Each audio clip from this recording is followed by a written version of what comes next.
നമസ്കാരം. Raf talk ഫുട്ബോളിലേക്ക് അവർക്കും സ്വാഗതം. യുവേഫ സൂപ്പർ കപ്പിനുള്ള റയൽ മാഡ്രിഡിന്റെ സ്ക്വാഡ് ഇപ്പോൾ ഒഫീഷ്യലായിട്ട് പ്രഖ്യാപിച്ചിരിക്കുന്നു.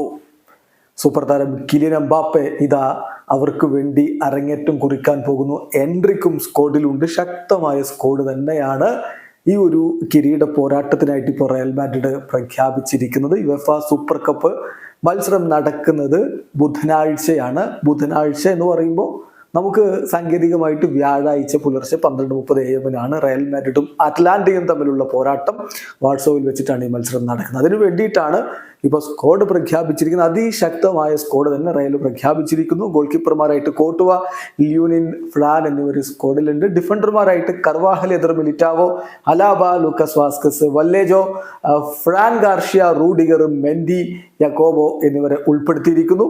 അതേസമയം മധ്യനിരയിലേക്ക് Bellingham, Camavinga, Fede Valverde, Luka Modric, Aurelien Tchouameni, Arda Guler, Ceballos എന്നിവരുണ്ട്. മുന്നേറ്റ നിരയിൽ Vini Junior, Kylian Mbappe, Rodrygo, Endrick, Brahim, അങ്ങനെ അതിശക്തമായ സ്ക്വാഡും കൊണ്ട് തന്നെ റയൽ ഇറങ്ങുന്നു. കിരീടത്തിൽ കുറഞ്ഞതൊന്നും ആഞ്ചലോട്ടിയും സംഘവും ലക്ഷ്യം വെക്കുന്നില്ല. വീഡിയോ അവസാനിക്കുന്നു. ഫുട്ബോൾ ലോകത്തെ കൂടുതൽ വിശേഷങ്ങളുമായി റാഫ് ടോക്സ് എത്താം.